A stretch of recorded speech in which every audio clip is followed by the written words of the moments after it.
Buon pomeriggio, bentrovati, nuovo appuntamento con il nostro approfondimento, il punto. Oggi lo abbiamo anticipato attraverso l'anticipazione del nostro telegiornale, l'abbiamo anticipato attraverso i social. Parleremo di caro voli, parleremo delle iniziative della Regione contro il caro voli, vedremo, cercheremo di capire se queste iniziative hanno funzionato, da quando sono partite, stanno funzionando, quelle che ci saranno in futuro, ma soprattutto cercheremo di analizzare questo fenomeno come facciamo noi, ovviamente cercando di approfondire, cercando di entrare dentro il tema, dentro l'argomento, cercare di scoprire la causa e vedere, proporre alcune soluzioni. Lo faremo con tanti ospiti, come sempre, con tanti ospiti qualificati. Oggi presenteremo anche il nuovo capo, amministratore delegato della nuova compagnia aerea, Aerolinee Siciliane, che è una compagnia curiosa perché ha ad azionariato popolare. Ricordate la scorsa settimana, anzi a proposito, grazie a tutti i nostri telespettatori, ci avete seguito in tantissimi la scorsa settimana in occasione dell'intervista a Nino Pulvirenti. Proprio Nino Pulvirenti, ex patron di Wijet, guardava con simpatia anche questa nuova compagnia ad azionariato popolare, questa Aerolinee Siciliane. Allora noi cercheremo oggi di scoprire di che cosa si tratta, e poi uno studio originale prodotto per noi, per il punto, che analizza proprio l'economia dei cieli, in particolare proprio sugli aeroporti siciliani, quindi parleremo anche del tema di insularità. Io vedo collegato con la sua allegria e col suo sorriso di sempre, solare, come sempre, Totò Calì. Ciao Totò. No, parliamo di carovoli, E quindi? di infrastrutture. Insomma, a Catania si dice un po' che cirpina, cirpina un po'. Ale, io la faccio tutta, la imbelletto tutta, arrivi tu poi con queste cose. Allora Totò, all'anteprima io la dedico sempre a te, cioè ti regalo sempre questo spazio di apertura della trasmissione che è fantastico. Cosa vuoi vedere? Qualcosa sul carovoli? È chiaro, no? Stiamo parlando di caro. Poi fai tu, oggi c'è stata la Schlein, c'è stata la Salvini questa settimana qui in Sicilia, arriveranno tutti i leader, adesso si avvicinano le europee, noi parliamo di velocità, autovelox. Dai, autovelox, ci sono qua delle lumache che ridono, anche perché non avendo le strade non vedo perché mettere gli autovelox sostanzialmente. Quello non viene qua, com'è quello, come si chiama quello che tagliava gli autovelox? Fleximan, non viene qua. Non c'è che Non ha tagliare. nulla da fare. Andiamo, prossima vignetta. Prossima vignetta, vai. Vediamo. E questo è sul carovoli. Sempre sul carovoli. Quindi chi è? È uno che va in agenzia, che in agenzia non si va più, dai, non c'è nessuno che va in agenzia a comprare il biglietto. Si fa tutto online. Vabbè, dai. Devo prendere un volo per la Sicilia, 1.000 euro andata e ritorno. Perché ha capito, non voglio comprare l'aereo. Costa un po' di più l'aereo. Andiamo avanti, l'ultimo e poi resti collegato e ce le fai vedere durante la giornata. Ah, ecco, te l'ho detto che c'era Salvini, vedi? C'è stato Salvini in Sicilia. Ha cambiato simbolo. Le Lega, sì, perché solo con i Lego mi sembra che si farà sto ponte. I mattoncini, vedremo. Lui ha detto alla fine del 2024 vedremo chi riderà, se rideranno le opposizioni che sono contro il ponte, oppure se rideranno gli italiani che vedranno chi vuole. Metterà la prima pietra a luglio. A luglio, vedremo che siamo qua, pronti?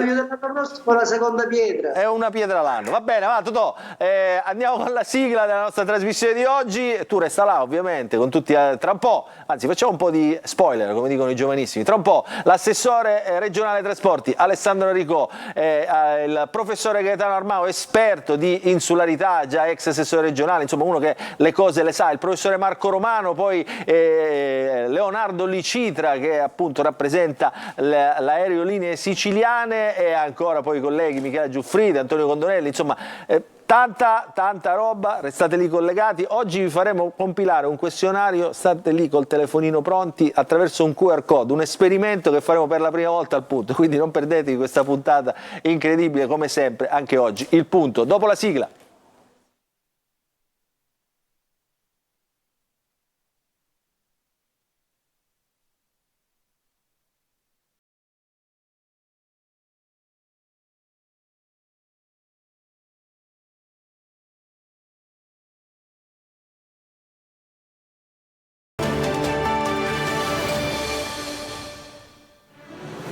allora ci siamo, allora facciamo entrare piano piano tutti gli ospiti, accomodiamoli, ovviamente lo dico qua, tutto in diretta, insomma non abbiamo avuto il tempo di risistemare le poltrone, non so se ci sono i nostri collegamenti pronti, lo chiedo anche alla regia, tra l'altro non ho ritorno, facciamo tutto in diretta. Intanto saluto Antonio Condorelli, ciao Antonio.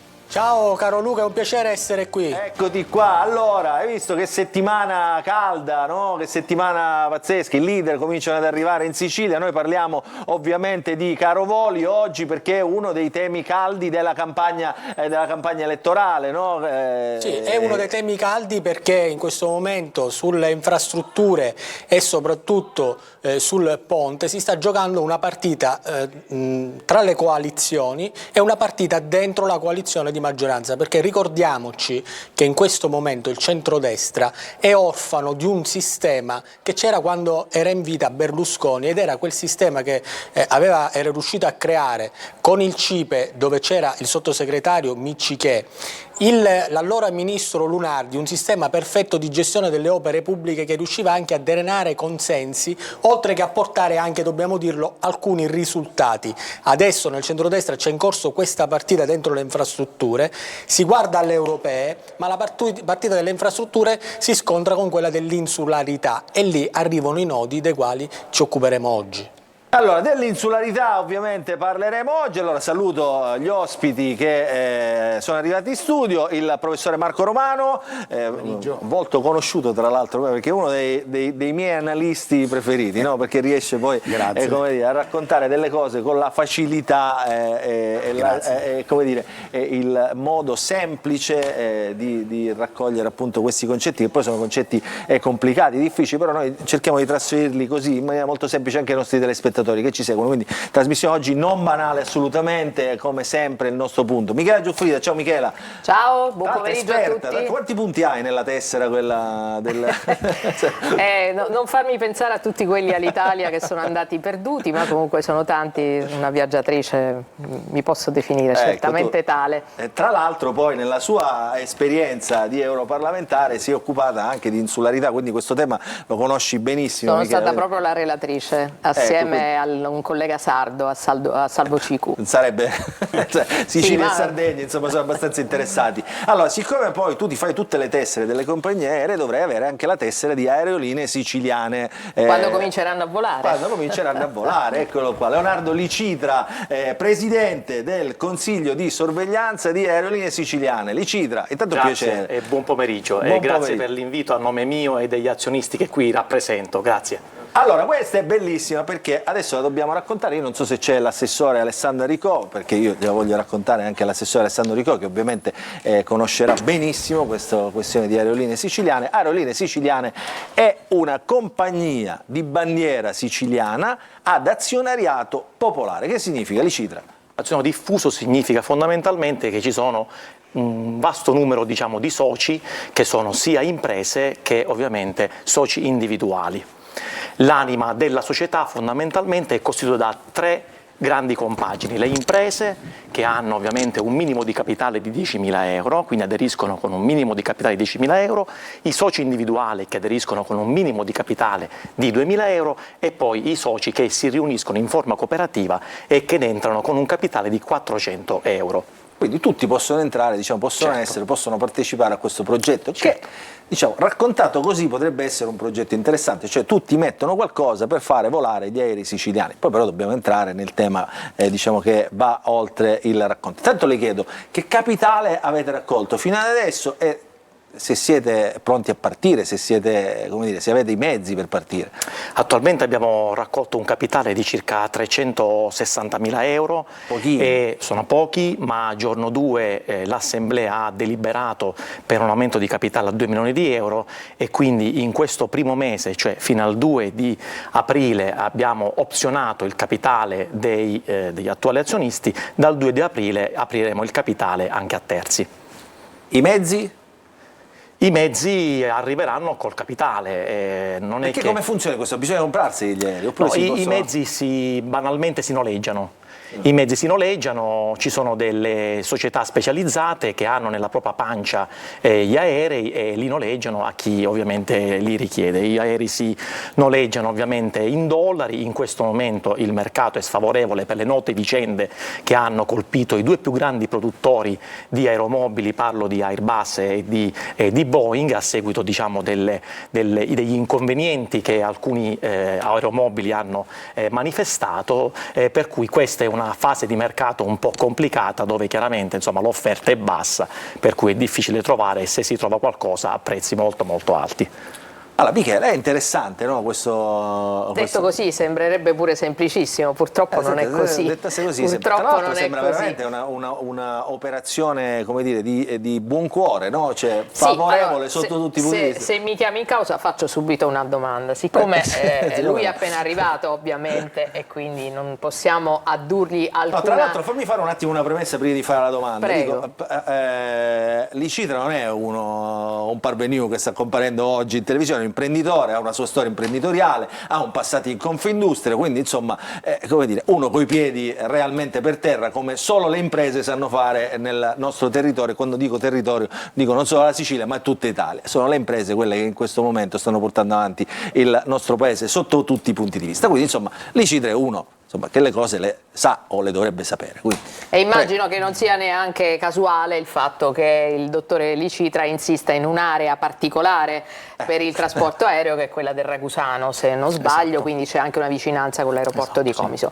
Allora, questa avventura, chiamiamola così, delle aerolinee siciliane in realtà non comincia ieri, comincia molto, ma molto tempo fa, anche grazie a un uomo noto del trasporto aereo italiano che si chiama Luigi Crispino, ma lasciamo le vicende, diciamo, che risalgono proprio all'avventura di Crispino, che è tutta un'altra storia. Crispino è nel vostro board, ma l'avventura delle aerolinee siciliane è data 2020, d'accordo che c'è stato il Covid e quindi non era aria e non era tempo di parlare di trasporto aereo, ma d'accordo anche che il Covid, grazie a Dio, è stato non debellato, non sconfitto, ma non è più l'incubo che era una volta, già dal 2021. Dal 2021 al 2024 che cosa è successo? Perché anche l'anno scorso il progetto era consolidato, la società aveva le sembianze che a oggi lei non c'era però, e si parlava di azionariato diffuso, quindi di una raccolta. Come mai è trascorso un anno? Cosa è successo e quali sono stati gli intoppi del vostro sogno con le ali? Diversi sono stati gli intoppi, sicuramente abbiamo fatto qualche errore di comunicazione. Abbiamo appunto avuto un periodo in cui ci fu un momento che potevamo, dopo il Covid, comprare già il primo aereo, aveva dei costi molto accessibili, ricordo eravamo intorno ai $2.150.000. Ma era già una bella scommessa per la quantità di denaro che avevate raccolto. È una bella scommessa. E quindi? Però una serie, diciamo, di contrattempi anche di natura, come dire, a noi non dipendente, insomma, ci hanno portato e ci hanno traghettato all'assemblea di cui parlavo, dove l'azionariato a totale maggioranza, totale assoluta maggioranza, l'unanimità, ha barato questo aumento di capitale necessario per poter startuppare con la compagnia. E la vostra base d'armamento quindi rimane sempre quella che avete fissato? No, la base, ovviamente il capitale andrà a 2 milioni di euro, noi abbiamo già degli impegni importanti da parte di alcuni imprenditori, ovviamente insomma, il capitale sarà anche fatto non solo, diciamo, di liquidità ma anche di altro, quindi noi stiamo prendendo delle misure importanti e siamo sicuri, insomma, di poter addirittura superare il limite che ci siamo dati. Antonio, molto vorrei criptico, fare qualche ma ci domanda, accontentiamo. poi andiamo al professore Sì. Romano e poi io vorrei capire se c'è anche l'assessore Aricò, che insomma la regione guarda in qualche modo diciamo, con simpatia a iniziative L'idea mi sembra... di questo genere. Prego Antonio. Ma l'idea mi sembra molto interessante, però come ben sa il Presidente, come ben sanno loro vorrebbero irrompere in un settore in cui si va avanti con un business plan basato su contratti, su rapporti anche di forza molto importanti che hanno un rilievo nazionale, quindi l'idea è bellissima. Dico, anch'io vorrei aprire un parco giochi, vorrei fare una cosa, però dal punto di vista pratico il settore è già saturo e vede in campo dei veri mostri che si occupano di queste cose, quindi ci sarebbe bisogno di un intervento o pubblico sostanziale oppure anche privato sostanziale che comunque in ogni caso potrebbe fare lievitare il valore di questa società e di questa idea, però ancora secondo me siamo molto lontani dalla... Allora, Licitra, su questa considerazione vuoi aggiungere qualcosa? Beh, abbiamo degli impegni che chiaramente in questo momento non possiamo, di cui non possiamo parlare, sono impegni importanti. Ecco, noi veramente contiamo nel giro di qualche settimana, se non mese, di acquisire un sostanziale capitale che dovrebbe fare startuppare la compagnia, fermo restando tutte le procedure necessarie per poter, diciamo, autorizzare il volo degli aeromobili.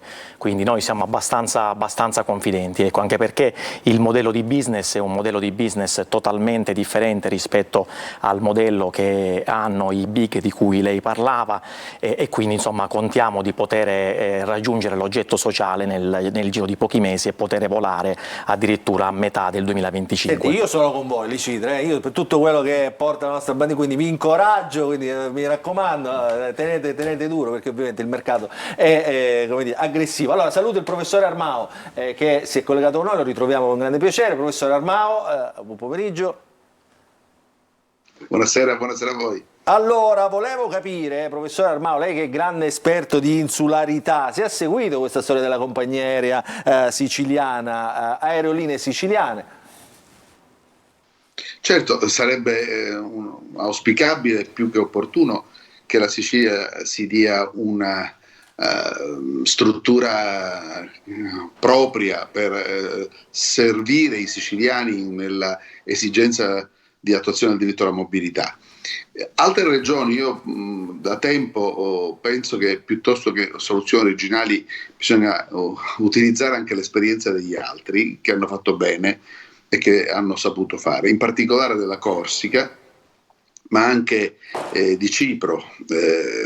La Corsica ha adottato un sistema pubblico-privato con una compagnia che è tra le prime d'Europa per qualità dei servizi, che ovviamente non si mette a competere con gli operatori nazionali e internazionali su tratte non orientate sulla Sicilia, e che in qualche modo coinvolge da un lato la regione Corsica, dall'altro la Camera di Commercio, un primario operatore nazionale francese che è il France, operatori privati come tour operator e compagnie turistiche, e insieme oggi hanno una delle compagnie più performanti a livello regionale d'Europa, che collega le principali città della Corsica con le principali città francesi, italiane e in alcuni casi europee, e che svolge un servizio al turismo, perché non dimentichiamo che in Corsica un'altra soluzione ancora, cioè prendere diciamo, un ulteriore compagniere che può servire con il tema dell'insularità anche le isole. Questo è in buona sostanza, no Armao? Ma anche Cyprus Airways, cioè anche la vicenda di Cipro, che purtroppo ha una vicenda di un fallimento che si è trasformato in un'opportunità, cioè una compagnia che era tutta statale, perché Cipro, come voi sapete, è uno Stato europeo, aveva in qualche modo avviato una compagnia tutta statale che è stata con la normativa europea dichiarata incompatibile perché sottoposta a un regime di aiuti che si riteneva in contrasto con l'ordinamento europeo, e che poi invece in mani private oggi è un attore significativo nella competizione tra le isole europee. Addirittura c'era su iniziativa della Sardegna l'idea, e che credo l'assessore Aricò, che è molto attento su questo versante, che grazie all'introduzione del principio di insularità è riuscito con il governo regionale del presidente Schifani a dare la possibilità ai siciliani di volare con prezzi prezzi ridotti. Si è chiuso è caduta la telecamera. La possibilità di Prego, professore, continui. sentite? La sentiamo, Sì, la sentiamo. si è data la possibilità ai siciliani di volare con un contributo significativo che certamente potrebbe rafforzarsi con una compagnia che in qualche modo gravita sulla regione. Allora, il professore Romano ha raccolto insomma tutti i temi e in qualche modo c'ha le risposte lui, no? A una serie di sollecitazioni. Allora, professore, che cosa... Io al professore ho chiesto, lo dico ovviamente, il professore è membro del consiglio di amministrazione di SAC, la società che gestisce l'aeroporto di Catania, ma io gli ho chiesto di estrapolarsi da questo ruolo di amministratore di società e fare quello che sa fare per mestiere, cioè il professore di economia. E allora gli ho chiesto, professore, ma secondo lei c'è spazio, diciamo, per queste nuove iniziative, quella di cui parla Licitra con le Aerolinee Siciliane, la compagnia di bandiera siciliano, quello di cui parla Armao, c'è una nuova linea che potrebbe, un nuovo competitor che potrebbe irrompere nel panorama siciliano per garantire in qualche modo questa insularità, o meglio ancora, c'è modo diciamo di perseguire ancora questo concetto di insularità così come ci raccontano tutti, la Sardegna che vola a prezzi bassi eccetera. Il professore ha detto dammi un attimo che studio, e il professore ha studiato e quindi ci ha portato il risultato del suo studio, quindi uno studio originale che stiamo presentando oggi qui al Punto. E che cosa dice, professore? Allora, innanzitutto ancora una volta grazie, perché riusciamo a trasmettere quanto è importante l'attività d'analisi a supporto delle decisioni. Io affianco i risk taker nei processi decisionali quale risk manager, quindi lo diciamo in aula, lo diciamo come università. Professore, sta ascoltando anche l'assessore Aricò che siamo riusciti a mettere finalmente in collegamento. Intanto lo saluto, assessore. No, non c'è o non c'è? L'avevo visto un attimo, prego, continui. Quindi il mio ruolo è da soggetto esperto insieme al gruppo di lavoro che mi pregio di coordinare, che svolge un'attività di analisi a supporto delle decisioni. Decisore pubblico, decisore privato, l'unica vera differenza è il perimetro istituzionale all'interno del quale si svolgono queste decisioni. Se ci sono dei regimi che regolamentano l'attività, nel caso specifico di un vettore aereo, dobbiamo conoscere quali sono i vincoli che consentono o meno di entrare in un certo contesto, quelli che noi chiamiamo barriere istituzionali. Altri vincoli sono legati, come veniva richiamato prima, alla normativa che garantisce la concorrenza nel mercato europeo, quindi che sono, a prescindere dalla natura regolamentata del settore, quegli indicatori che non possiamo in alcun modo modificare, sia esso un soggetto privato sia esso un soggetto pubblico. Su questi binari si è mosso. Su questo penso che possiamo essere. Allora, c'è Aricò, mi dicono dalla regia, c'è Aricò, ci siamo riusciti. Allora, assessore, intanto buon pomeriggio.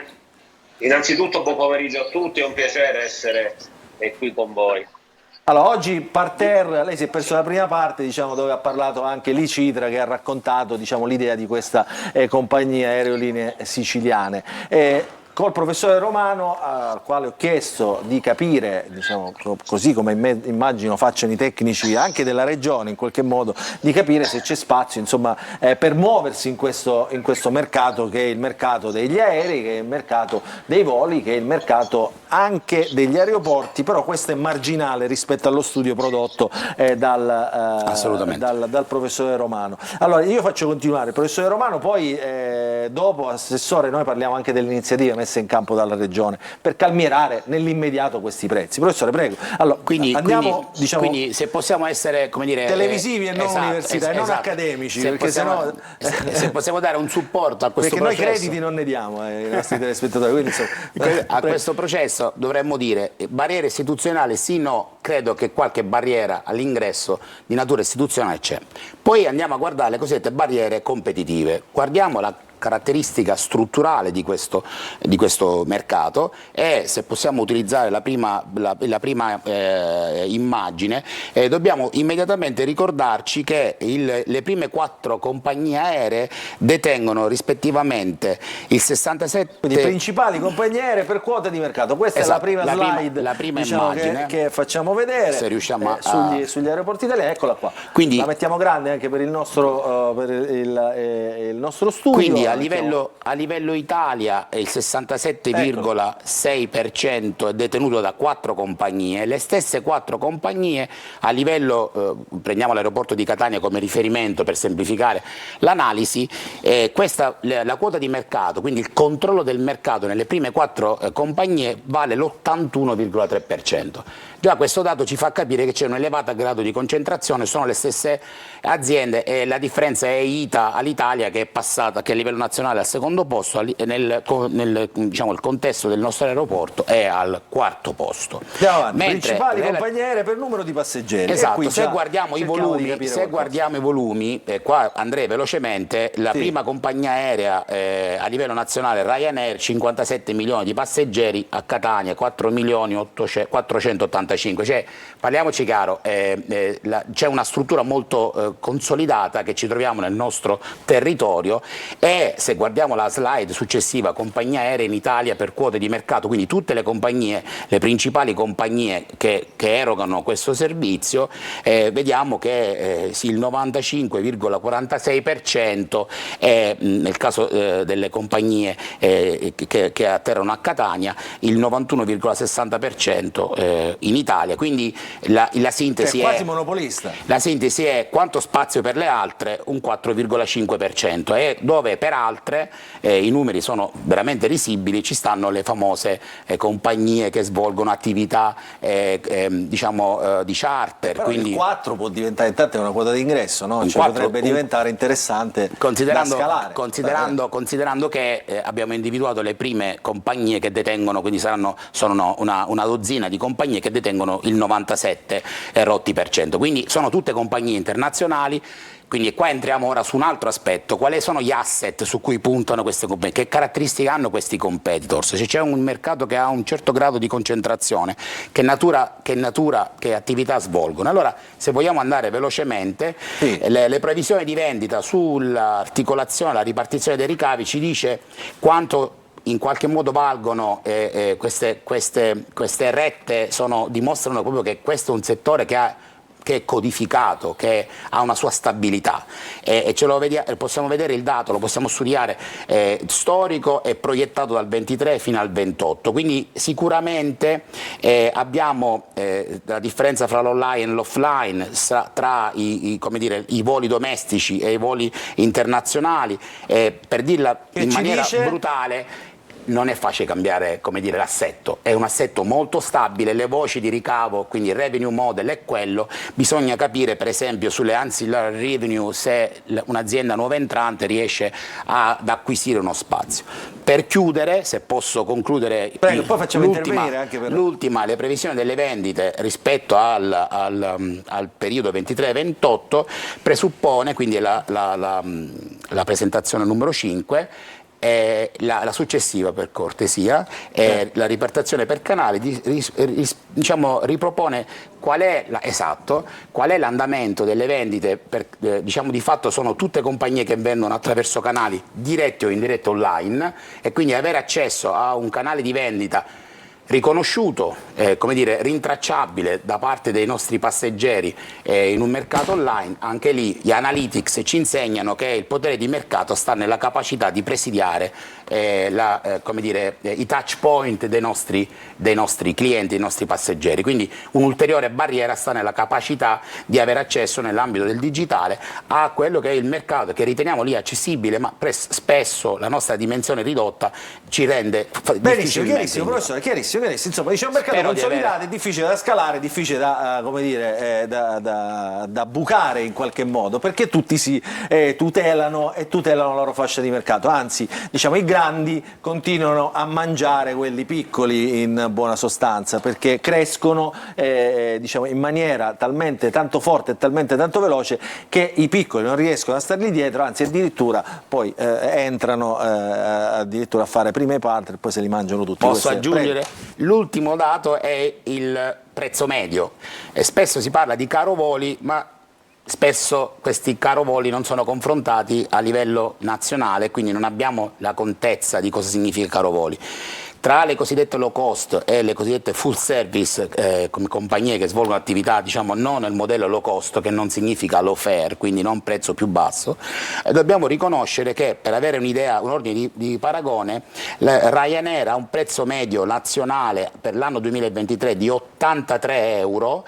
Quindi nazionale significa quindi il prezzo anche un Milano, per dire, nazionale, che ne so, quindi la Mezzia Terme nazionale, entra in questo coso. a fronte di sempre abbiamo un ITA, perché siamo affezionati alla nostra compagnia di bandiera, un prezzo medio di 252,9 euro. Caspita. Allora anche lì vorrei sottolineare un altro aspetto, se l'assetto, e poi veramente concludo, se l'assetto del mercato tutte le cartucce.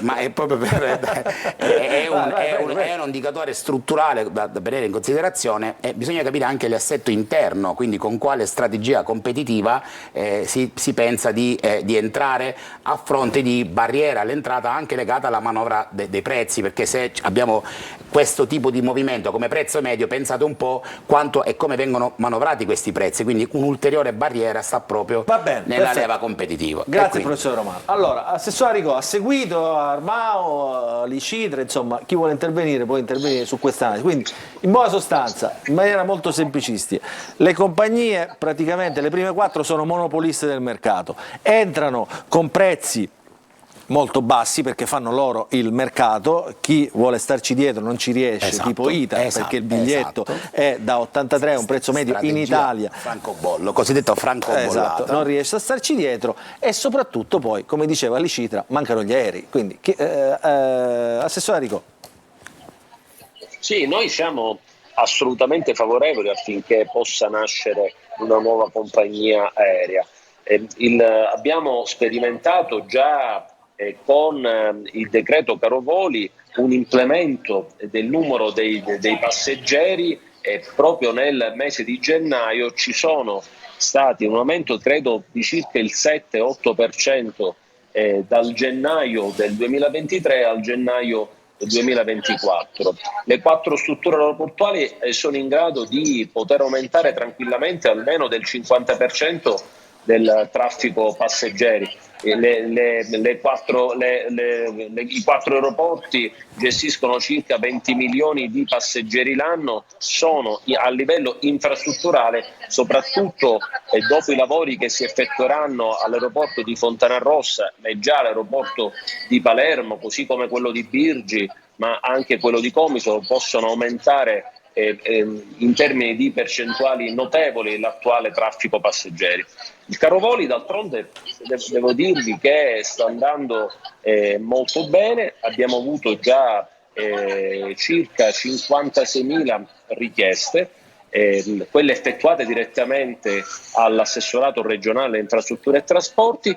Ce ne sono circa 200.000, sono i siciliani che già hanno avuto lo sconto direttamente dalle 2 compagnie aeree che hanno voluto direttamente scontare il prezzo del 25% direttamente sulla loro biglietteria elettronica, quindi ci possiamo ritenere ampiamente soddisfatti. Cioè dice c'è margine per muoversi, lei dice, secondo diciamo, quelli che sono i numeri a vostra disposizione e l'andamento di queste nuove misure, secondo lei c'è margine diciamo anche per crearsi uno spazio proprio partendo dalla Sicilia, perché è un mercato diciamo che può essere in qualche modo in espansione. Ho interpretato se volessimo paragonare ad esempio la piccola isola di Malta e il traffico passeggeri che ha, che è più o meno equivalente al traffico passeggeri del solo aeroporto di Palermo, che come sappiamo è il secondo per numero dei passeggeri della Sicilia, possiamo assolutamente ritenere che la Sicilia possa arrivare da qui al prossimo triennio ad avere dai 20 milioni di passeggeri ai 30 milioni di passeggeri, e non sono cifre lanciate a caso. Noi stiamo lavorando su questo, stiamo lavorando anche sui collegamenti diretti, perché ricordiamo che il caro voli, comunque le misure che abbiamo previsto col governo Schifani per la scontistica, sono possibili da richiedere ai siciliani soltanto per voli diretti.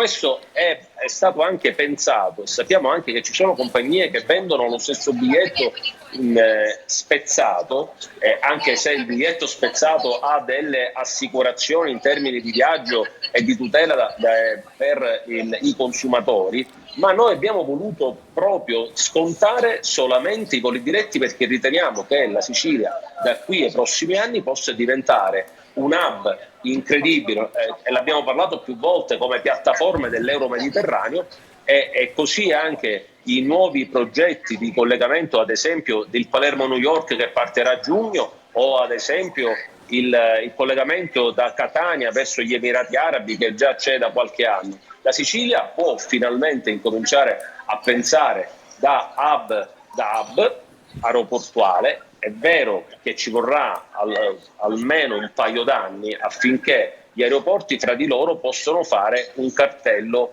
che possa far sì che ci sia un'implementazione del numero dei passeggeri e soprattutto che non ci sia concorrenza tra di loro. Fermo lì, Assessore, fermo lì un attimo, voi prendete appunti ovviamente, noi ci fermiamo un attimo per la pubblicità e poi ritorniamo, partendo proprio dalle parole dell'assessore. Dice: qui c'è grande margine, quindi perché non immaginare, insomma, anche di aprire il mercato. Dopo la pubblicità.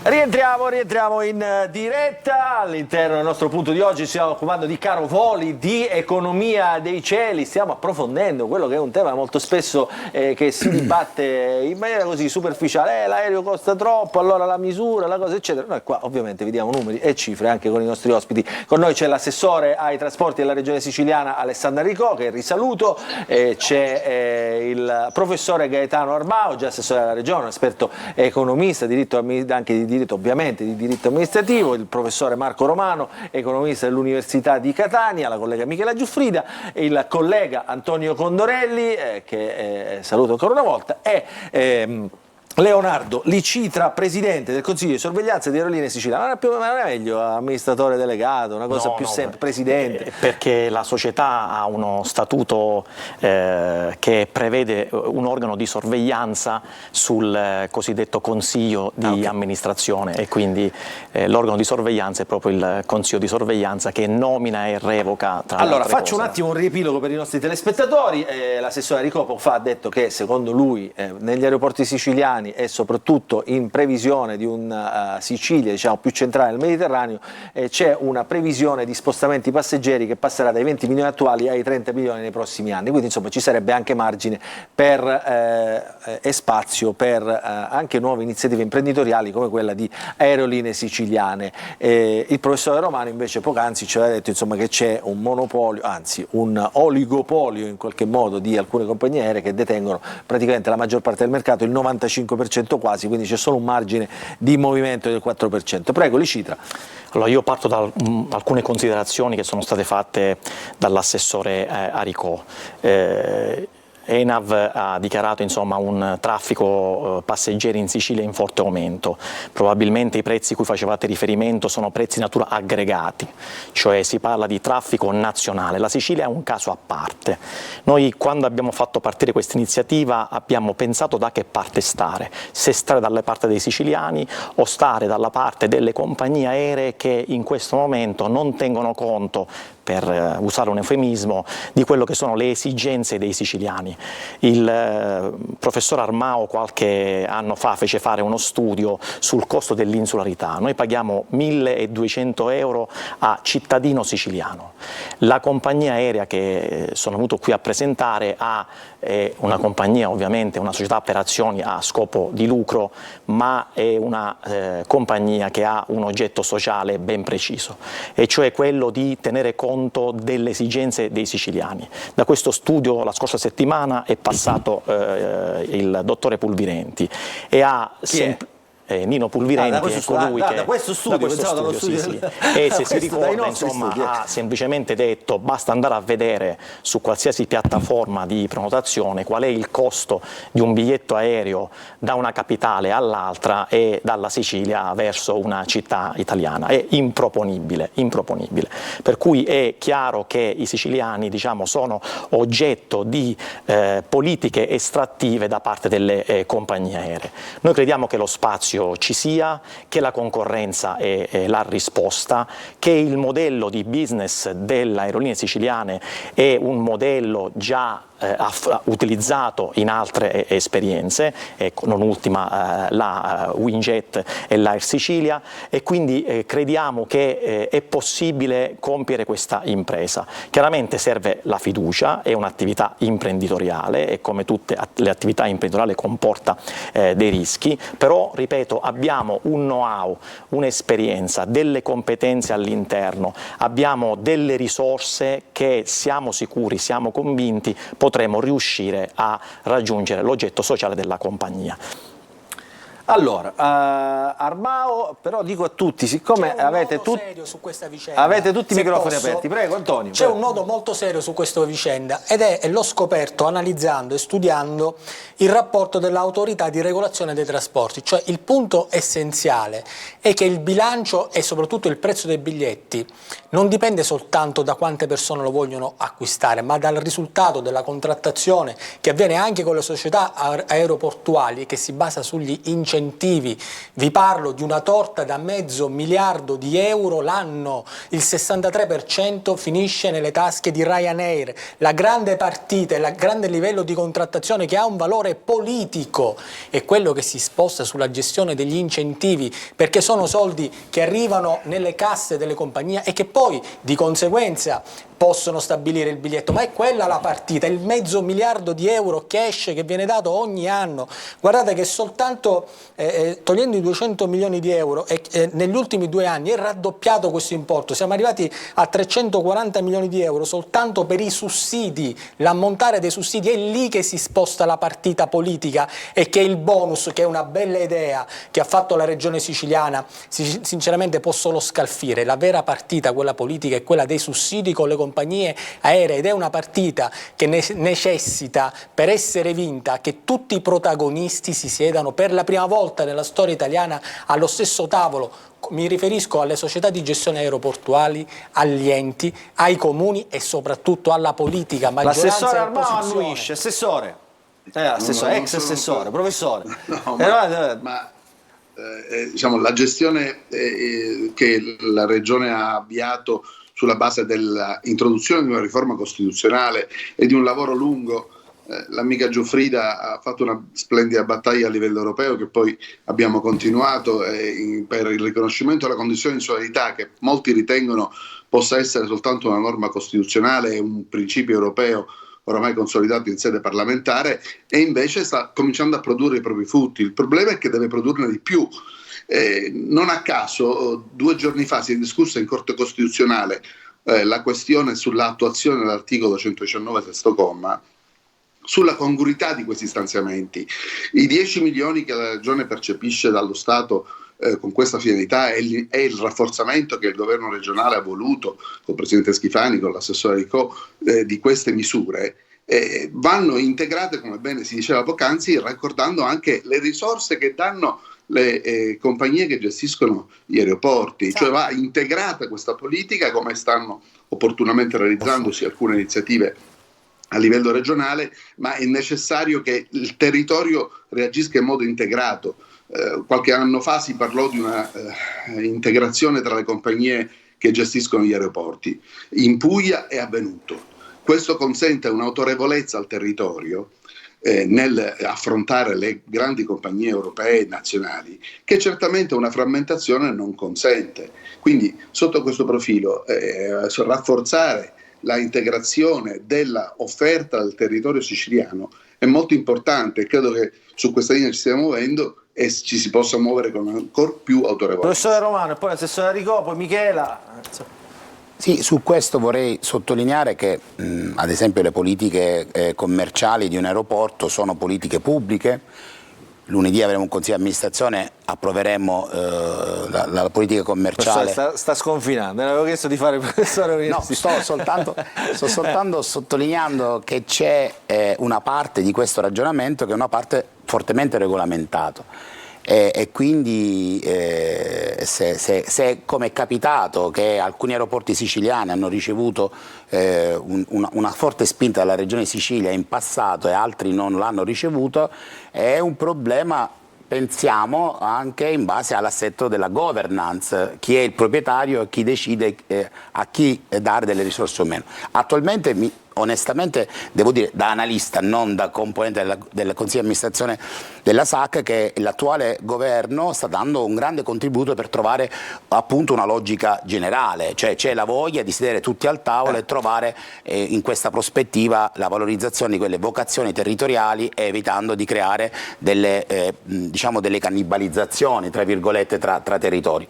Tuttavia dovremmo dire che sono società per azioni, anche gli aeroporti, che hanno dei soci pubblici ma comunque non corrispondenti tutti allo stesso contesto di stakeholders, e quindi in una logica un po' più ristretta abbiamo avuto Ryanair, appunto, che in alcuni casi ha beneficiato di importanti.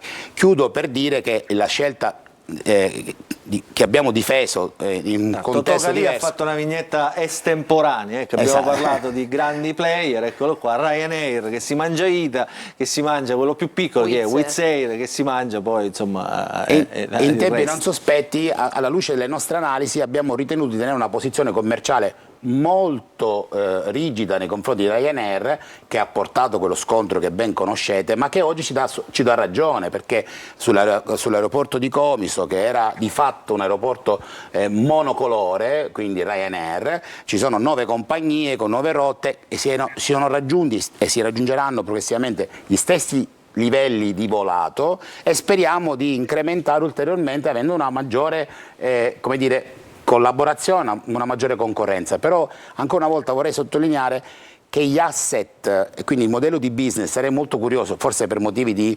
riservatezza non ce lo potrà dire, gli asset sulla base dei quali intendono competere sono veramente molto onerosi da una parte e fatemi dire anche dal punto di vista ormai tecnologico, di grande valore tecnologico, senza andare troppo lontano alla tematica dei sistemi di prenotazione, a tutto il mondo del digitale. Oggi noi studiamo il ruolo di una low cost come Ryanair, che è diventato di fatto un operatore turistico che organizza l'attività, la visita all'interno di un contesto attraverso l'aeroporto, non vende più solo il biglietto ma vende una destinazione. Quindi di fronte a questo tipo di intervento entrare in questi modelli di business diventa molto complicato. Allora, e poi io faccio vedere un servizio che racconta, siamo a una settimana dalla Pasqua, quindi insomma domani sarà la Domenica delle Palme, domenica prossima è Pasqua, immaginate quanti siciliani e anche viaggiatori vogliono muoversi da e per la Sicilia. Si è verificato più o meno quello che si è verificato a Natale, quindi adesso abbiamo confezionato un servizio e tra un po' vi manderemo, così spiegheremo anche le misure messe in campo già da adesso dalla Regione con l'assessore Aricò per calmierare questo caro voli. Licitra, prego. Noi, ripeto, partiamo da una considerazione, è un mercato ancora libero, dove c'è parecchio spazio, c'è concorrenza. Il nostro modello di business è fortemente differente da quello che propongono le altre compagnie. Spazio che significa, Licitra? Spazio significa lo spazio di cui parlava l'assessore Aricò. Che ci sono passeggeri che vogliono 10 milioni di passeggeri, e quelli che ci sono si muovono a costi assolutamente poco dignitosi.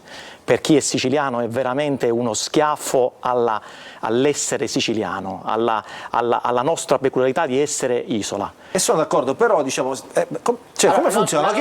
Lo chiedo anche a voi, se io avessi un aereo non è che posso partire dove voglio io, siciliani che desiderano volare, che hanno necessità di volare, che hanno problematiche anche urgenti per le quali è necessario prendere un aereo, cioè non manca il mercato, chiariamo questo. Sul fatto che gli aeroporti abbiano una capienza di ricettività, esatto. Io da profana però, anche alla luce di quello che è successo per esempio a luglio dello scorso anno, quando è andato in tilt totalmente l'intero sistema aereo, nutrirei forti dubbi, perché se effettivamente Palermo avesse avuto la capacità di accogliere molto altro traffico, non ci saremmo trovati davvero nelle condizioni disastrose in cui per oltre un mese è rimasta la Sicilia. Questo ci porta al problema dell'insularità. Noi abbreviamo, diciamo insularità, in realtà, e qui il professore Armao sa perfettamente a cosa mi riferisco, è il gap, colmare il gap che condanna la Sicilia ad una condizione di insularità. Siamo un'isola, quindi per muoverci abbiamo la necessità di avere un supporto. Questo supporto si scontra con un'altra norma europea. L'ha detto prima il professore Romano, non ha pronunciato la parola, pronunciamolo una volta tanto, si chiamano aiuti di Stato. E questo è il vero nodo di tutta la questione. Perché siamo arrivati a questo punto? Perché la regione siciliana non può mettere sul tavolo le sue capacità finanziarie per calmierare le rotte, così come fanno molte altre isole che ovviamente non hanno? Noi siamo un continente, noi siamo uno Stato, noi siamo più grandi di Malta, che è una repubblica, noi abbiamo 5 milioni di abitanti. E quindi naturalmente il paragone non regge. Io ho sottratto una slide perché sono stata un po' zitta, non volevo interrompere nessuno. Ma secondo me questa slide, quella compagnia aerea in Italia per quote di mercato, fotografa una situazione che è assolutamente disastrosa, perché se noi guardiamo la classifica delle compagnie su Catania, ma non dobbiamo più aggiungere altro, la prima è Ryanair, la seconda è Wizz Air, la terza è EasyJet. Solo al quarto posto arriva ITA, che ovviamente non ha nulla a che vedere né come aeroflotta né come potenzialità con la vecchia Alitalia, quindi io toglierei anche Alitalia. ITA è solo un'eredità pesante, sappiamo bene questo accordo con Lufthansa lo stiamo ancora aspettando. Dopodiché Aero Italia, che sarebbe anche, e io vorrei parlare anche di Aero Italia con l'assessore Aricò, perché gli sforzi della regione sono stati tantissimi per cercare di alimentare un mercato di concorrenza che potrebbe smuovere le acque, ma Aero Italia la troviamo solo al 12° posto. Aero Italia che mi risulti ha 8 aeroplani per un traffico che poi alla fine è nazionale. Se noi ci mettiamo che la tratta Catania-Roma è la prima tratta d'Italia, cioè quantità passeggeri, nessuno batte Catania-Roma. Il gioco è presto fatto. Quindi c'è. E allora la soluzione qual è, o quale poteva essere, o quale dovrebbe essere? Qui mi rivolgo al professore Armao. La risoluzione sulla condizione di insularità fu pensata e scritta proprio perché fosse consegnata al governo regionale, e poi lo ha raccolto, bisogna darne atto, lo scorso governo regionale, non quello precedente. Ricordo che la risoluzione fu scritta sotto il governatore Crocetta, ma fu messa in un cassetto colpevolmente. Il governatore Musumeci l'ha riprese, il governatore Schifani la sta cavalcando assieme, diciamo, all'assessore Aricò. Però cosa manca? Cosa blocca il tutto? Poi finisco, può sembrare il fatto che per bypassare la questione dell'aiuto di Stato basterebbe scardinare la norma che definisce in 100 chilometri la distanza tra gli aeroporti siciliani. Per tutti gli aeroporti siciliani non tutti, Palermo, cioè quelli che sono vicini, Palermo con Trapani, Catania con Comiso. Hanno una distanza minore di 100 glielo chiedo io al professore Armao, a che punto si è considerato che le norme per l'insularità sono entrate in Costituzione con una trattativa che spero vada avanti economico-finanziaria, ma a che punto è la norma che potrebbe farci bypassare proprio in nome della condizione di insularità questa distanza chilometrica, perché quella sarebbe la soluzione al tutto. Professore. Allora, la questione è connessa a un regolamento del 2008 dell'Unione Europea, che in qualche modo è non tanto il regolamento ma una postilla al regolamento nella sede interpretativa della Commissione. Entriamo nei burocratismi della Commissione europea, che in qualche modo ancora diventa una discriminazione per le isole. Considerare che la concorrenza possa riequilibrare le distorsioni determinate dalla marginalità territoriale è una aporia, è una follia. Non possiamo pensare che il rimedio alla marginalità regionale e insulare sia la concorrenza. La concorrenza è un elemento importante che apre il mercato. È completamente un'altra questione, sono due questioni separate, concorrenti ma mai coincidenti. Il problema è che gli insulari, la posizione insulare va considerata in modo completamente diverso rispetto ai collegamenti continentali. Un cittadino anche pugliese o della Basilicata, che vuole recarsi a Roma, nel momento in cui non trova un volo, nel momento in cui non ha un treno, si mette in macchina e comunque arriva a Roma anche in qualche ora. Da Palermo, da Trapani, da Agrigento, da Ragusa, muoversi è drammaticamente anche arrivare a Catania difficile. Diventa complicato, o a Palermo. Esatto. Quindi non si può pensare che lo strumento della concorrenza sia da solo capace di riequilibrare le distorsioni determinate dalla marginalità territoriale. Però siamo sempre là, come si risolve questa cosa? E allora, il tema si risolve con, intanto abbiamo inserito un presidio costituzionale, che è stata una lotta straordinaria che hanno fatto tutte le forze politiche, è stato votato quasi all'unanimità dal Parlamento, il 119 sesto comma, è diventata Costituzione, si sta traducendo in alcuni atti normativi che sono, a mio avviso, insufficienti sul piano delle destinazioni finanziarie, perché 10 milioni per la Sicilia sono ancora troppo pochi per far fronte all'enorme esigenza del diritto alla mobilità che hanno i siciliani. Occorre intanto aspettare il responso della Corte Costituzionale, che arriverà a giorni, che speriamo dichiari incongrua lo stanziamento che ha assegnato il Parlamento alla Sicilia, il Parlamento nazionale, e quindi insieme agli sforzi che la Regione sta facendo, che si ampli questa dotazione finanziaria che consenta una eguaglianza sostanziale. Diceva Don Milani, non c'è niente di più ingiusto che fare parti uguali tra diseguali. Esatto, allora fermi tutti, io devo andare in pubblicità.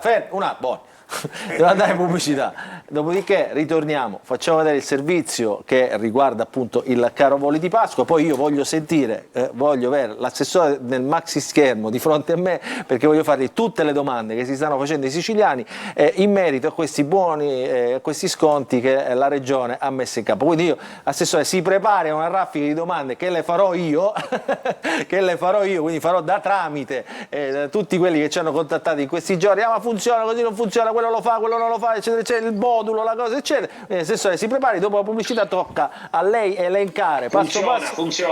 Funziona, questo diceva. Lo sa che io sono un tifoso di chi va a favore dei cittadini, quindi insomma su questo poche chiacchiere, dico, quindi funziona, potrebbe funzionare meglio, però adesso vediamo a che punto è, dopo la pubblicità.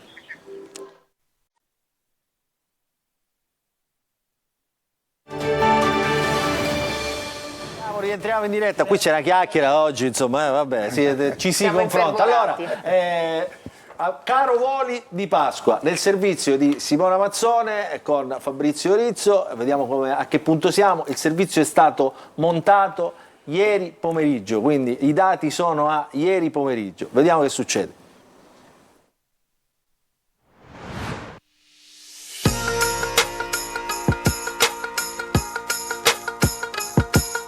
Con l'arrivo delle vacanze pasquali ci si pone lo stesso problema di sempre. Il caro voli da e per la Sicilia in alcuni periodi dell'anno, a ridosso delle festività, è diventato una scure per i passeggeri che vorrebbero godere di qualche giorno nell'isola.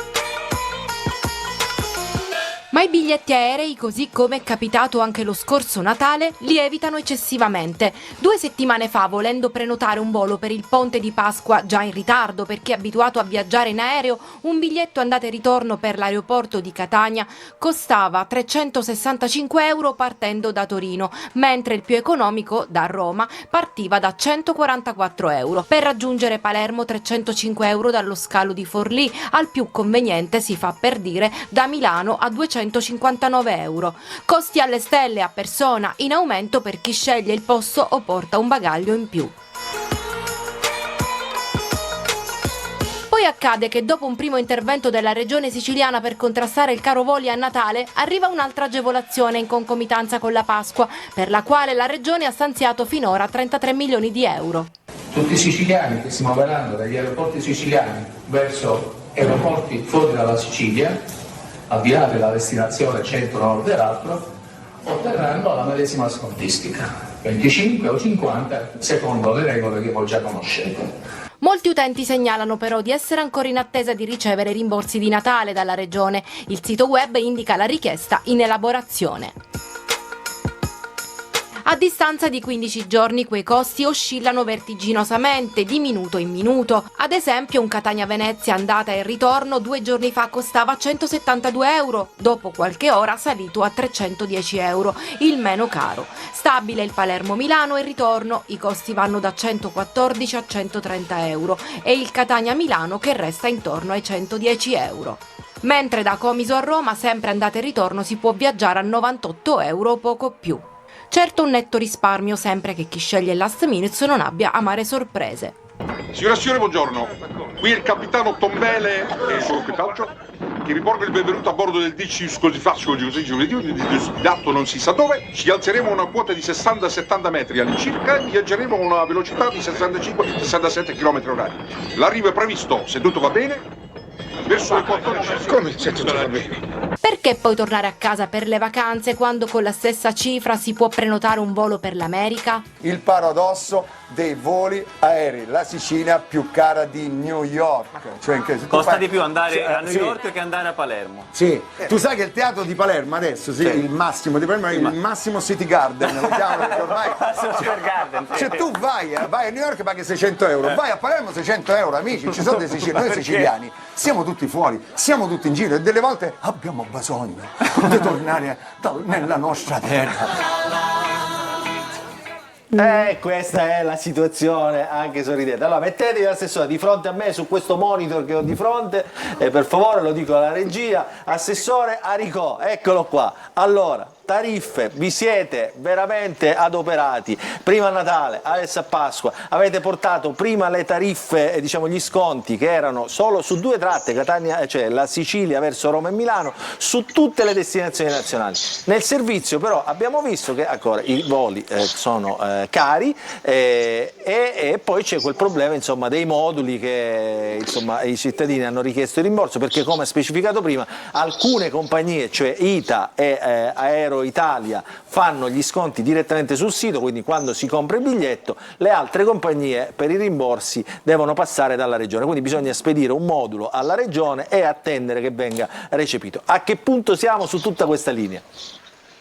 Ma per quanto riguarda il rimborso, io posso dirvi che tutte le richieste che sono state avviate dal 4 dicembre, data di firma del decreto, al 31 dicembre già sono state pagate. Ne mancano appena 18. E sapete perché? Perché l'utente, capisco pure la difficoltà, o ha sbagliato a digitare l'IBAN o ha sbagliato a digitare il proprio codice fiscale. Quindi parliamo di appena 18 richieste su circa 5.600. Allora, per quanto riguarda il mese, un attimo. Se io dovessi comprare un volo, io parto da Catania abitualmente e volessi andare in un'altra località che non sia Roma-Milano, mettiamo Torino, e in questo momento la regione mi aiuta con il contributo, giusto? Fino a un massimo. Assolutamente sì. Esatto, quindi se il biglietto... Assolutamente sì, la regione aiuta per il 25 e il 50% a secondo l'appartenenza alle categorie, il 25% tutti fino a un massimo di 75 euro andata e ritorno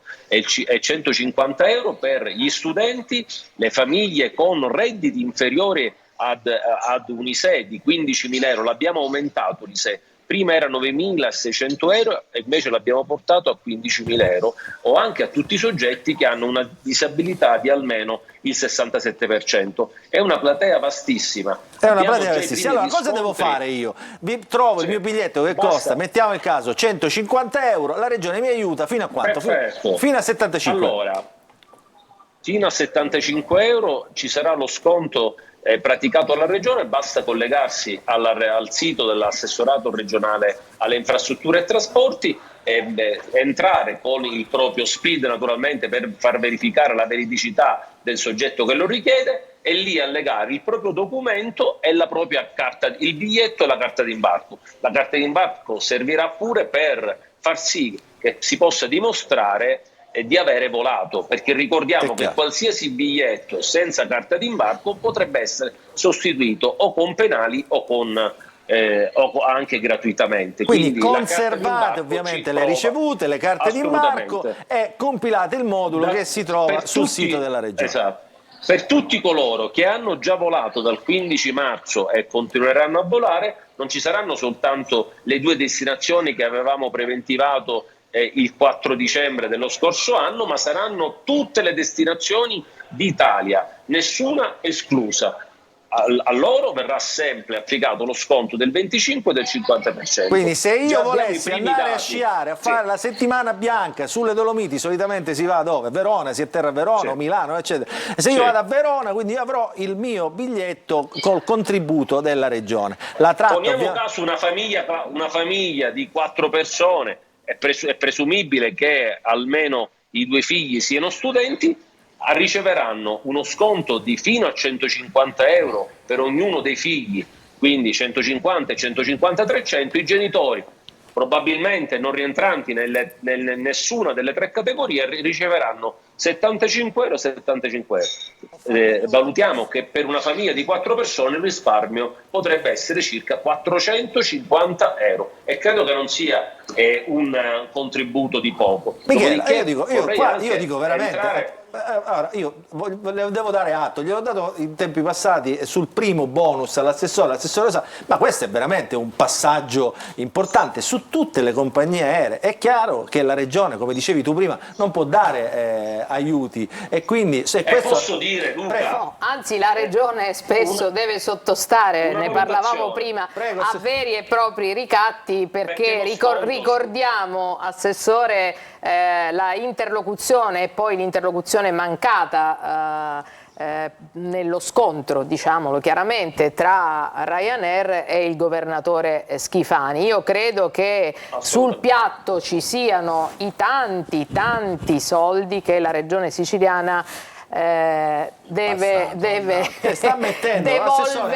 per trattenere le compagnie aeree in Sicilia. Vorrei specificare anche che spesso e volentieri le low cost si trovano a praticare dei biglietti assolutamente bassi rispetto a poi ad abbinarti dei maggiori costi rispetto alla spedizione del bagaglio o anche al bagaglio a mano da non stivare. Noi scontiamo anche quella parte del biglietto. Quindi è il totale del biglietto. Noi scontiamo non soltanto fino il biglietto, a 75 euro. ma anche l'acquisto dell'eventuale bagaglio e anche la parte che comprende le tasse aeroportuali.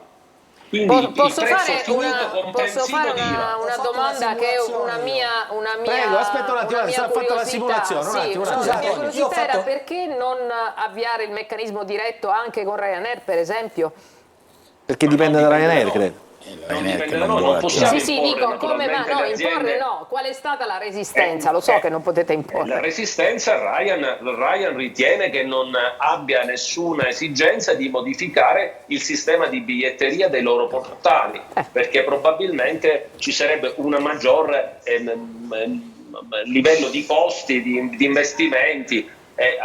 Devo dire la verità. Per il numero di passeggeri che viaggia per la Sicilia ritengo una cosa controproducente per le compagnie aeree non modificare il proprio sistema di biglietteria. Esatto. Però, siccome noi abbiamo dato la possibilità a tutte le compagnie, a tutti i siciliani, di poter viaggiare con tutte le compagnie, dopodiché anche in una prima fase volevamo scontare soltanto i biglietti superiori al 50 euro. Poi abbiamo pensato che dobbiamo premiare anche chi con ampio margine, un siciliano vuole comprare un biglietto e lo trova anche sotto 50 euro, allora lo dobbiamo premiare. E sono un pazzo, Michela, se dicessi, lo chiedo anche all'assessore. Sono troppo folle, assessore, se dicessi preferite altre compagnie piuttosto che Ryanair, perché fa sempre la voce grossa contro i siciliani. Io dico, è una follia dire una cosa di queste. Dico, l'ha detto il governatore Schifani, dice, ci ha provato a fare. Dopodiché ci sono anche i meccanismi per comprare i biglietti a prezzi inferiori rispetto a quelli che ho visto. Naturalmente noi il Natale, Capodanno, Epifania, Ferragosto e Pasqua sappiamo quando cadono, quindi io consiglio a chi vuole partire in questi periodi di premurarsi prontamente. Dopodiché per i soggetti che lavorano ci sono anche i carnet, ci sono diverse compagnie che praticano un prezzo scontato sotto 100 euro a tratta, che sembra un prezzo incredibilmente alto rispetto ai costi che ci sono mediamente tutto l'anno, però potrebbero, e consiglio questo a chi lavora, ai professionisti, agli studenti, potrebbero comprare i carnet e conservarli. Se trovano un biglietto che costa di più, utilizzano il carnet, eventualmente lo acquistano a prezzo inferiore con lo sconto della regione. Poi vorrei dire anche che abbiamo studiato minuziosamente il provvedimento, perché di fatto noi alle compagnie che praticano lo sconto direttamente ai siciliani, noi diamo di fatto un contributo che non è un contributo alle compagnie aeree, ma di fatto loro si sostituiscono in termini di recepimento del contributo al passeggero, al singolo passeggero. Quindi abbiamo di fatto trovato una soluzione per evitare che questo contributo potesse essere considerabile aiuto di Stato alle singole due compagnie aeree che fino adesso hanno ritenuto di voler modificare il proprio portale di prenotazione. Assessore, continui la sua battaglia però per scardinare il regolamento del 2008 che ci inchioda, perché i soldi dovrebbero arrivare da Bruxelles e non da Palermo. Condorelli ha fatto la simulazione, che è successo? Io ho fatto la simulazione perché Catania-Roma 28 marzo, però attenzione, quello con uno scalo, perché quello che sta succedendo è che di conseguenza qualche compagnia forse sta facendo la furbetta. Mi riferisco per esempio a Italia Airways. Sapete quanto costa il 28 marzo con uno scalo? Catania-Roma costa 669 euro solo andata, andata costa 669 euro. Ma dov'è lo scalo, scusa? No, qua non risulta perché non ho cliccato, poi comunque sarà uno scalo intermedio, ma il problema è che si ferma? Catania-Roma? Fanno Firenze, dipende, sono aeroporti minori che guardate che sono gli ultimi biglietti questi. Aeroporti con destinazione non primaria, tipo potrebbe essere Firenze, Pisa, Trieste. Aeroporti minori che hanno meno traffico. Questi sono che gli ultimi incidono sul biglietti prezzo. che restano e loro praticano. Non è concepibile. E riempiono poi. Sono gli ultimi biglietti che restano, questa è l'Italia reale. Gli ultimi biglietti che restano, loro applicano uno sconto ai residenti Sicilia di 75 euro su 669 euro, quindi in questo momento qualche utente disperato che ha bisogno di un biglietto si potrebbe trovare davanti a questi prezzi e a queste condizioni nonostante gli sconti. Questo è l'Italia reale, come dice Condorelli. Però immaginiamo se dovessimo noi dare un contributo maggiore rispetto alla valutazione dell'esigenza che un siciliano ha di partire da un giorno all'altro. Sarebbe veramente complicato. Certo, ci potremmo incominciare a lavorare, però pensiamo che un siciliano che ha un siciliano normale non credo che prenda e possa comprare il biglietto aereo per partenza il 28 marzo a ridosso di Pasqua il 23 marzo. E allora ritengo Assessore, è sacrosanto il suo ragionamento, possono essere però per motivi di salute. mi permetto di dire una cosa, il discorso da fare è a monte, riconoscendo il vostro sforzo, ma il discorso è a monte e la domanda è: abbiamo noi siciliani gli stessi diritti che ha un lombardo? Questa è la cosa. Lasciamo stare quando si compra il biglietto quali siano le necessità. L'Unione Europea ci deve garantire lo stesso diritto alla mobilità. Si parte da lì. Poi le questioni personali, quando compro il biglietto, qual è l'esigenza, se è di salute, se è di studio, di lavoro. Voi state facendo la vostra parte, ma bisogna intervenire a monte e la strada io ritengo sia già spianata. Allora, io ringrazio l'assessore ai trasporti della Regione Siciliana Alessandro Enrico per essere stato con noi, molto chiaro, continuate la vostra lotta. Grazie a voi. Enrico, noi siamo con i siciliani, veramente, al di là del colore politico. Allora facciamo una proposta, la battaglia è proprio per i siciliani. Soldi.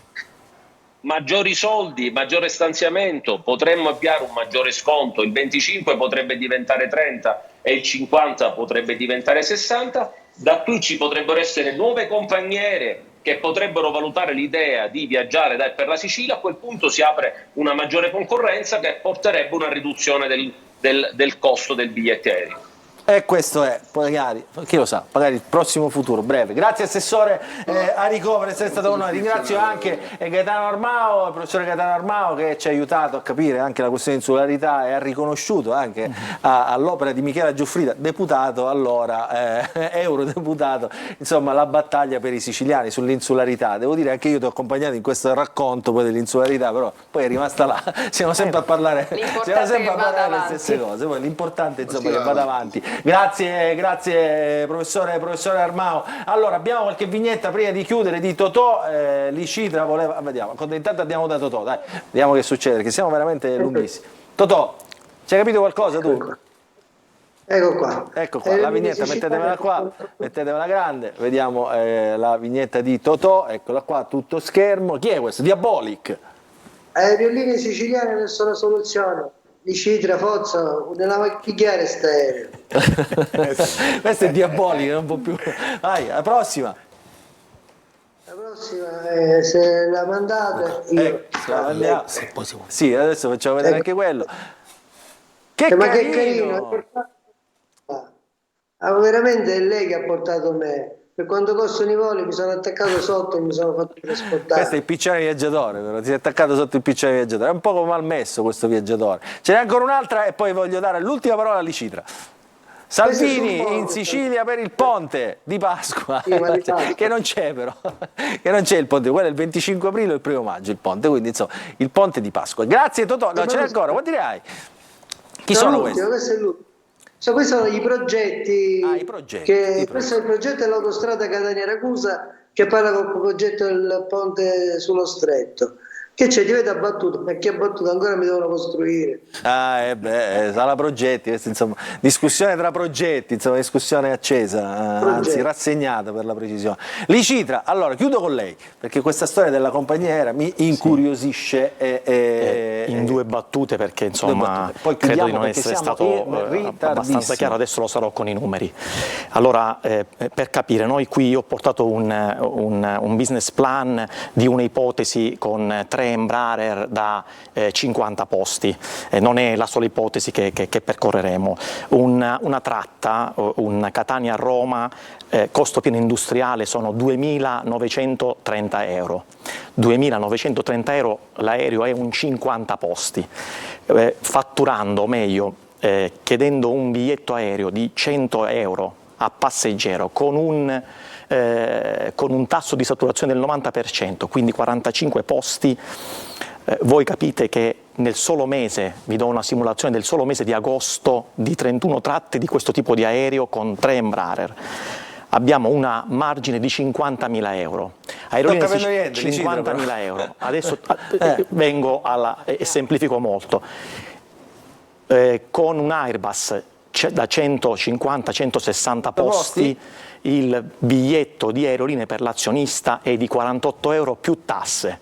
Ho capito. Le società aeree si possono autoregolare mettendo un price cap al costo del biglietto aereo, perché, e qui mi scatta l'ulcera, chiedo scusa, ma un biglietto a 500 euro non è un'impresa, è un furto.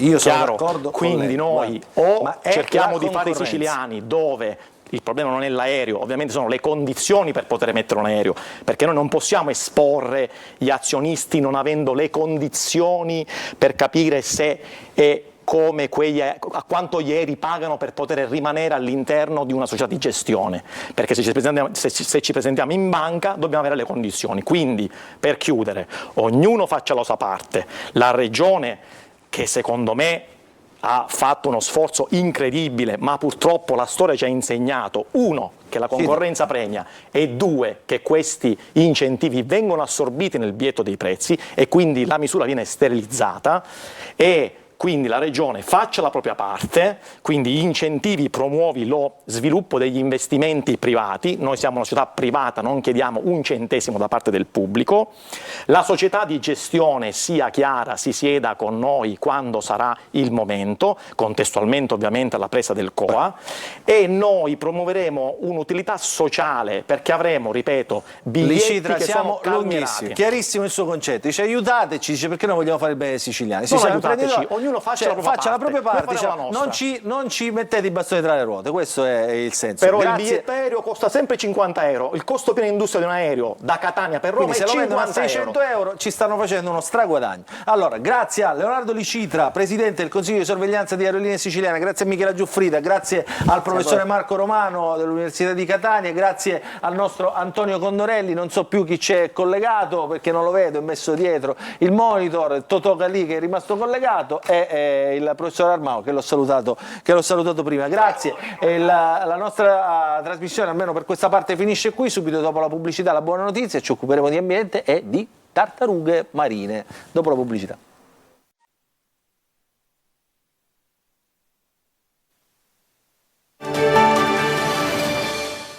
E allora rientriamo nell'ultima parte della nostra trasmissione di oggi, il punto dagli aerei, quindi dal cielo ci spostiamo a terra, anzi in mare, perché oggi, come sempre ci piace fare all'interno della nostra trasmissione, raccontiamo una buona notizia. Benvenuta Assia. Buongiorno Luca, buongiorno ai nostri ospiti. Oggi parliamo di tartarughe. Abbiamo portato in studio plastica, ami, reti da strascico, principali minacce per le sentinelle del mare, ma parliamo sempre di buone notizie. Quindi dal cielo al mare, agli abissi in cui purtroppo è caduto l'ambiente e l'ecosistema, ma lo facciamo partendo dalla buona notizia, l'ospedale delle tartarughe che nascerà ad Aci Castello, e lo facciamo col dottore Luigi Calabrese, presidente dell'associazione Fondo Siciliano per la Natura, e con il dottore Salvo Rubino, medico veterinario volontario dell'associazione. Bellissima questa cosa. Allora facciamo vedere ai nostri telespettatori il video che abbiamo preparato, che racconta un po' sinteticamente quello che succede in questo ospedale delle tartarughe dall'inizio alla fine. Il video, e poi vi racconteremo quest'altra nuova bellissima buona notizia del punto.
No, è un mare di plastica e di rifiuti. Sottoscrivo questo appello perché, come avete visto, chi abita il mare poi si trova in un mondo inquinato. Allora, Assia, attenzione all'amo perché...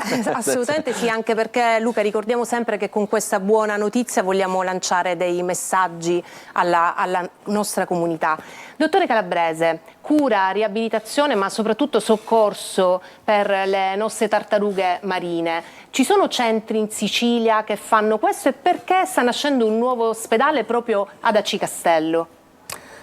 Allora, l'esigenza di aprire un centro di primo soccorso, tecnicamente lo chiameremo così, lei in maniera molto suggestiva lo ha definito ospedale per le tartarughe, sarà anche questo, nasce dalla constatazione che sulle coste siciliane centri per il soccorso alle tartarughe ce ne sono pochissimi, quasi zero, perché noi avevamo, la nostra associazione ha gestito bene per alcuni anni un centro per le tartarughe marine a Comiso, che funzionava benissimo nonostante fosse sulla terraferma, perché oggi con la tecnologia si può fare questo e altro.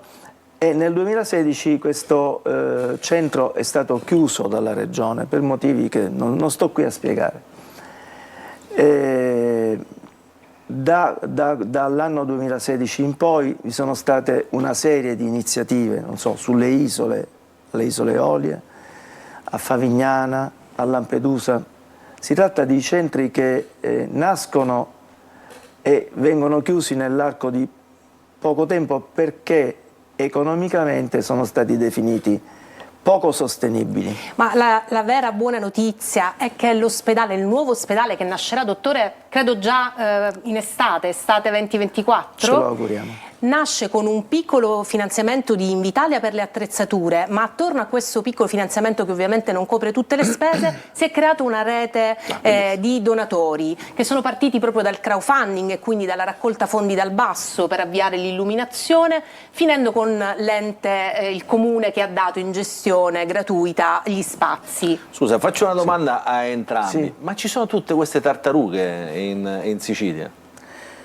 Sì, perché arrivano sulle nostre coste nei mesi primavera, estate, tra maggio e luglio prevalentemente, per deporre le uova. Una tartaruga torna a deporre le uova per motivi che sono ancora tutti da indagare, nel luogo di nascita. Le spiagge della nostra regione sono estremamente popolate durante il periodo della deposizione da tartarughe che fanno i nidi, in qualche modo obbedendo a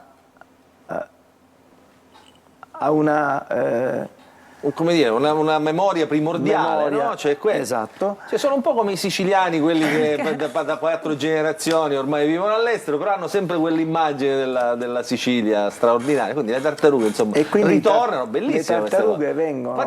Quante uova fa una tartaruga? Una tartaruga fa fino a 120 uova, però tantissimi sono i rischi. Quante tartarughe siciliane? Sia per le uova che per i nuovi nati. Per cui questa specie nel corso dell'evoluzione ha stabilito di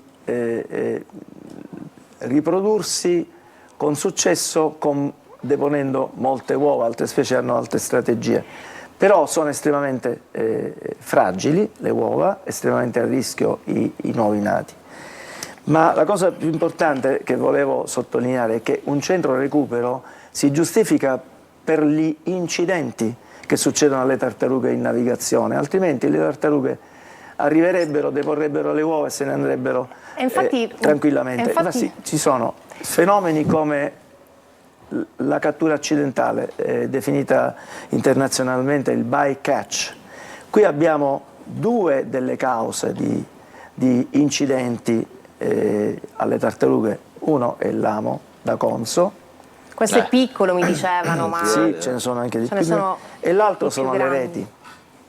Certo, ma immagino. Ma a questi due elementi si aggiungono le plastiche, che vengono spesso scambiate dalle tartarughe per meduse o per altri animali. E quindi cibo.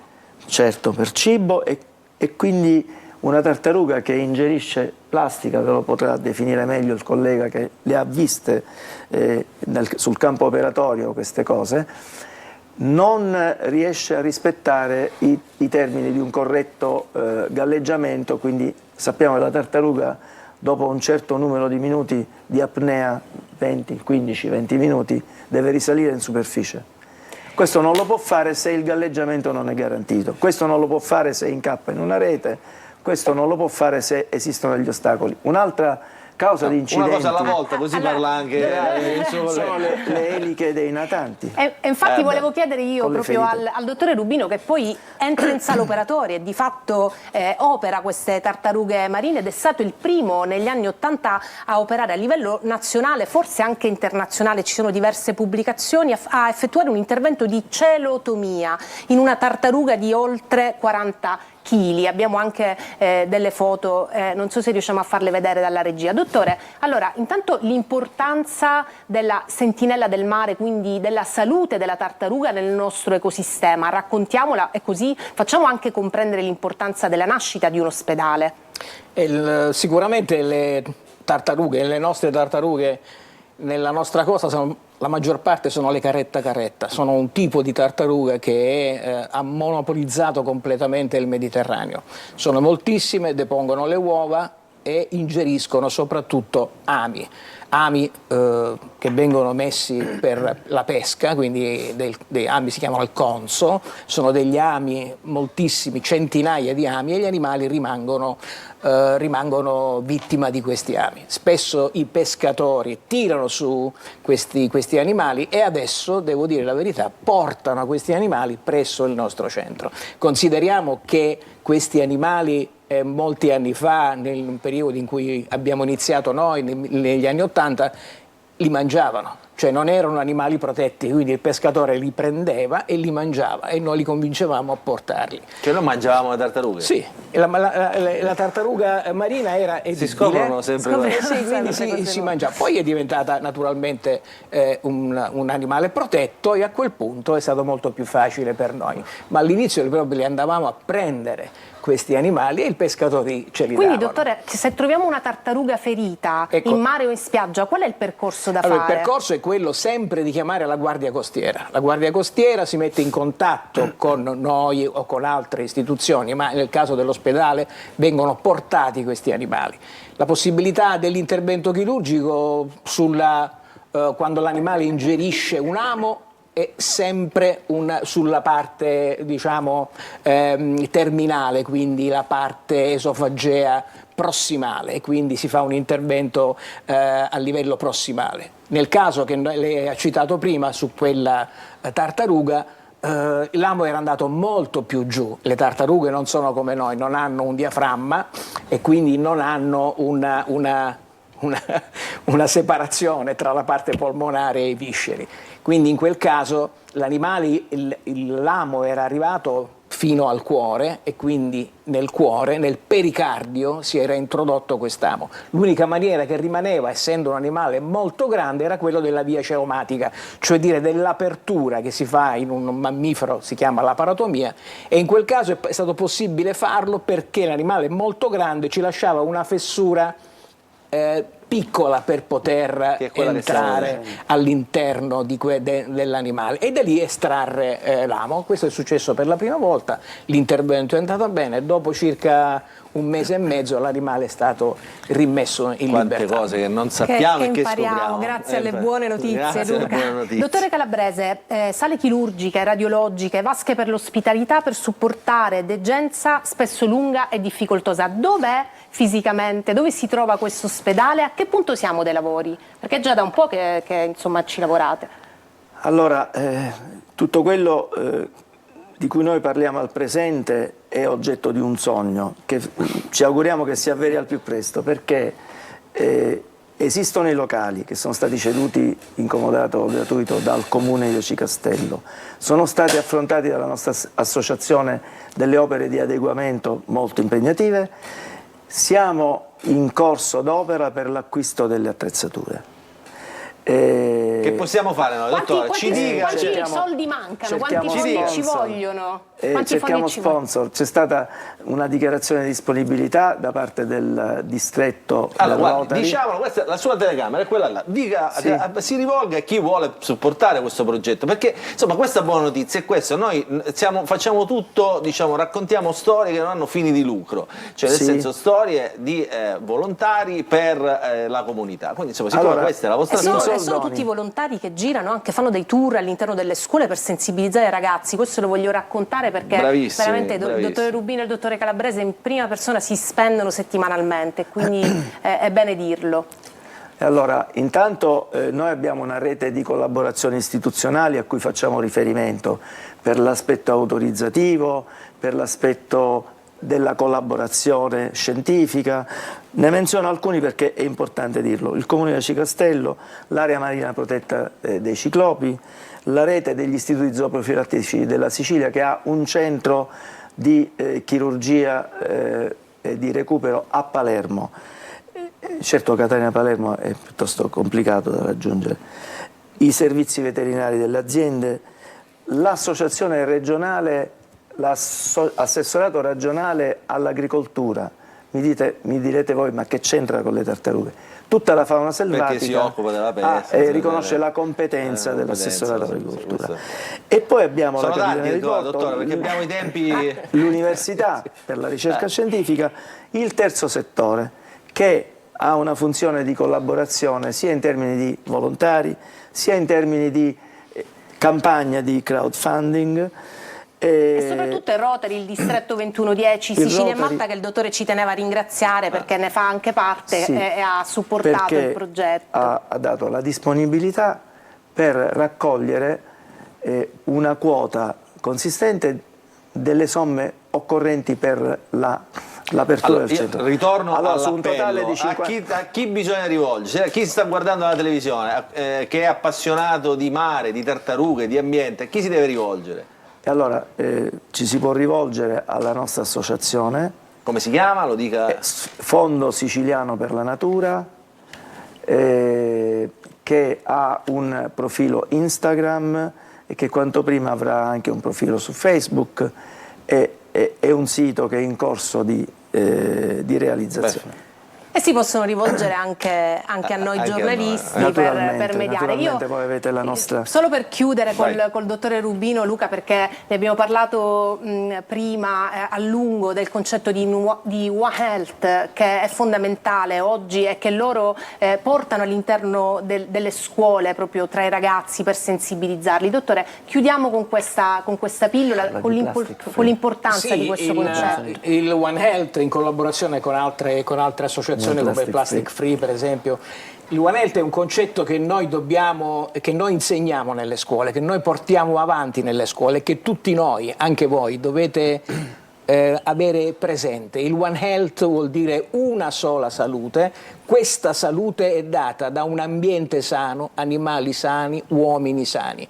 Quindi il One Health, che è il sunto del benessere, e andremo incontro a questo perché oramai nel mondo si parla solamente di questo, noi dobbiamo farci capo di questo nuovo modo di affrontare la salute e soprattutto la sanità. Questa è una cosa molto importante. Mi sembra eccezionale come messaggio di chiusura. Allora, assolutamente chiudiamo, abbiamo anche sforato. Allora, evviva le tartarughe, non le abbiamo potute portare ovviamente in trasmissione, però le vedremo presto ad Aci Castello, all'interno dell'ospedale, del nuovo ospedale che sorgerà. Mi raccomando, aiutiamo queste associazioni, supportiamole in ogni modo. Grazie Luca sempre per averci ospitato con la nostra buona notizia, grazie al dottore Calabrese, grazie al dottore Rubino, grazie per quello che fate. Grazie a te Assia per la buona notizia che ci racconti ogni settimana. Questo è bellissimo, questa è una rete vera, lo dico ai nostri telespettatori, questa è la rete quelle a strascico, quelle data in prestito da un pescatore che devastano ovviamente i fondali e fanno male ovviamente anche alla fauna. Allora chiudiamo così, grazie per averci seguito anche questo fine settimana, appuntamento alla prossima settimana, ovviamente siamo ormai a ridosso di Pasqua, quindi insomma poi ci faremo gli auguri la prossima settimana. Grazie a tutti, buon proseguimento di giornata.